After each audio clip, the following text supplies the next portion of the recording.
Organisasi adalah suatu wadah di mana terdapat sekumpulan orang yang punya pikiran yang sama, saling bekerja sama untuk mencapai tujuan tertentu. Pada dasarnya, setiap organisasi pasti mengalami perubahan dan juga perkembangan agar mampu untuk beradaptasi dengan lingkungan sekitar. Perubahan organisasi dan pengolahan perubahan merupakan kajian menarik saat ini. Perkembangan ilmu, pengetahuan dan teknologi informasi mengharuskan organisasi untuk terus-menerus melakukan perubahan. Organisasi ideal harus selalu berubah untuk dapat terus bertahan. Bukan menjadi pilihan, namun menjadi keharusan. Keberhasilan organisasi melakukan perubahan tergantung pada sejauh mana organisasi dapat mengatasi permasalahan yang timbul dari perubahan tersebut. Pengertian perubahan organisasi menurut Robin, perubahan yang terjadi pada organisasi biasanya dilihat dari pergantian staf, konflik organisasi, pertumbuhan organisasi, dan pergantian pimpinan. Sedangkan menurut Inri, perubahan organisasi adalah suatu proses yang tidak dapat dihentikan atau dihindarkan dalam menunjukkan kebersamaan untuk tercapainya tujuan yang telah disepakati.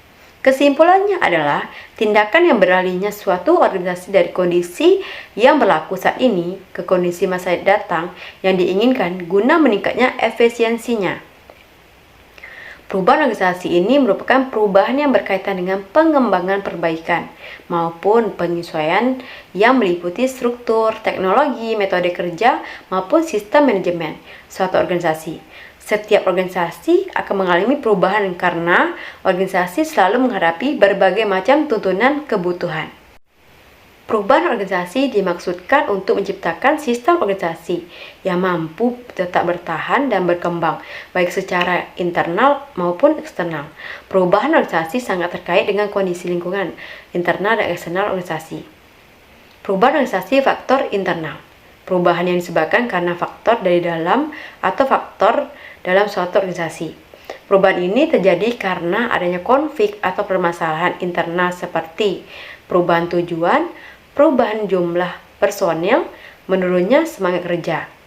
Permasalahan tersebut dapat diatasi dengan cara pengambilan keputusan dari seorang pemimpin organisasi, menentukan kebijakan baru dalam suatu organisasi untuk mengatasi masalah tersebut.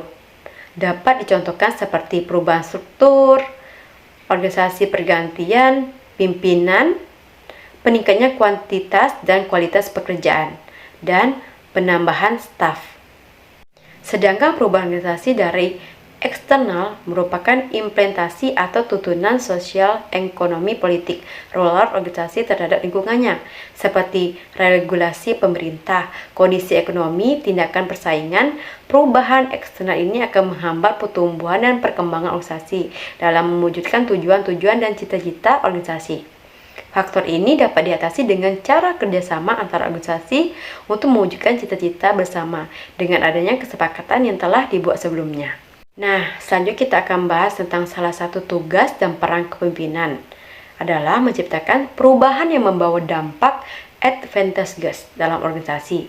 Menurut Maxwell tahun 1995 bahwa segala hal yang dapat berdampak advantageous karena konsep perubahan dalam organisasi disebabkan oleh pimpinan. Banyak riset tentang organisasi mengindikasikan bahwa banyak organisasi yang merencanakan perubahan secara matang selalu berakhir dengan kemajuan. Namun, sangat sulit menemukan pemimpin yang menginginkan dan merencanakan perubahan organisasinya. Padahal, idealnya setiap organisasi harus dipimpin oleh seorang leader yang mempunyai keinginan untuk maju dan berubah. Pentingnya perubahan organisasi sehubung dengan masa depan ekonomi organisasi saat ini. Perubahan harus memperhatikan bahwa dunia semakin mendorong mereka untuk melakukan kemajuan teknologi dan alat produksi, sehingga masuk ke pasar internasional. Daya saing globalisasi, hubungan perburuan, sistem produksi ekonomi yang sedang berkembang adalah beberapa indikator bahwa budaya baru hadir. Mengingat semua tantangan baru yang dihadirkan, maka perlu diterapkan strategi organisasi yang sejalan dengan perubahan lingkungan. Itu sebabnya, sebagai sebuah perusahaan, Anda harus selalu siap menghadapi perubahan organisasi. Sebagai besar perubahan organisasi meliputi visi, yaitu yang menjadi tujuan dari organisasi, Strategi yang meliputi taktik-taktik dan cara organisasi melakukan sesuatu. Kebudayaan meliputi kebiasaan dan cara kerja yang biasa dilakukan oleh organisasi. Struktur mencakup pembuatan perubahan dalam hubungan wewenang. Teknologi yaitu dalam mengimplementasikan teknologi baru dan gaya kepemimpinan. Chin dan Bannon Warner tahun 1989 mengungkapkan bahwa ada 3 tipe strategi perubahan organisasi yang efektif, yaitu yang pertama, empirical rational strategi. Strategi di mana pengurusan organisasi mendapatkan informasi yang cukup tentang individu, kelompok, atau masyarakat anggota organisasi yang dihubungi sehingga suatu perubahan yang proporsional dapat dilakukan secara rasional. Yang kedua, normatif reduktif strategi. Strategi ini memandang bahwa perubahan yang terjadi mengubahkan norma dasar mereka. Perubahan dipengaruhi melalui metode intervensi untuk mengubah kebiasaan-kebiasaan, nilai-nilai, dan sikap perilaku para individu dan masyarakat. Yang ketiga, the power core fit strategi. Strategi ini memusatkan perhatian pada kemampuan individu atau kelompok untuk dipengaruhi. Strategi ini memungkinkan juga melakukan usaha kombinasi dengan menggunakan strategi empirical rasional dan strategi normatif reduktif secara pergantian. Yang ketiga, the power core fit strategi. Strategi ini memusatkan perhatian pada kemampuan individu atau kelompok untuk dipengaruhi. Strategi ini memungkinkan juga melakukan usaha kombinasi dengan menggunakan strategi empirical rasional dan strategi normatif reduktif secara bergantian. Selanjutnya kita akan bahas tentang tantangan perubahan organisasi. Berikut merupakan tantangan atau alasan mengapa pemimpin tidak menginginkan adanya suatu perubahan dalam organisasinya. Yang pertama, perubahan tidak mulai dari diri sendiri. Yang kedua, perubahan mengakibatkan rutinitas terganggu. Yang ketiga, perubahan menciptakan rasa takut terhadap sesuatu yang tidak diketahui.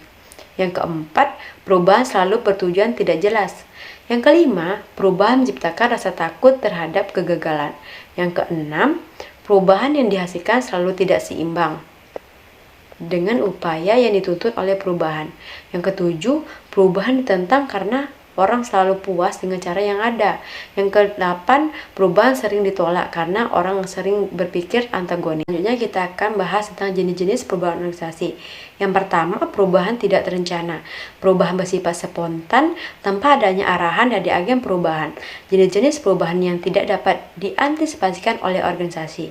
Contohnya, pemogokan liar yang membuat pabrik tutup atau konflik interpersonal yang menghasilkan prosedur baru dalam hubungan antar departemen. Yang kedua, perubahan terencana. Perubahan ini dihasilkan oleh usaha-usaha yang dilakukan oleh agen perubahan. Perubahan ini merupakan respon dari adanya perbedaan antara apa yang diharapkan dan kondisi aktual. Contohnya, dalam suatu organisasi yang menerapkan teknologi informasi dalam organisasinya, sehingga dapat membantu organisasi dalam mewujudkan tujuan dan cita-cita organisasi. Nah, selanjutnya kita akan bahas tentang aktor-aktor perubahan organisasi. Yang pertama, agen perubahan, yaitu mereka yang memiliki kemampuan sebagai pelopor dan motivator perubahan dalam organisasi. Yang kedua, manajer perubahan, yaitu mereka yang memiliki kapabilitas khusus dalam membuat rencana, mengorganisir, dan mengimplementasikan perubahan. Yang ketiga, fasilitator perubahan, yaitu orang-orang yang tersebar di semua level organisasi dan secara aktif mendukung agen perubahan dan manajer perubahan. Yang keempat, penghalang perubahan, yaitu pihak-pihak yang secara pasif menentang perubahan dikarenakan mereka merasa enggan atau cukup puas dengan kondisi yang ada. Yang kelima, penentangan perubahan, yaitu mereka yang secara aktif dan terang-terangan menentang perubahan. Setiap organisasi selalu berusaha untuk berubah menjadi lebih baik lagi. Akan tetapi, pada kenyataannya mayoritas perubahan organisasi yang terjadi banyak dipengaruhi oleh faktor lingkungan. Lingkungan organisasi yang terus berkembang menuntut organisasi di sekitarnya untuk turut serta berusaha tanpa mempedulikan kesiapan dari masing-masing elemen organisasi.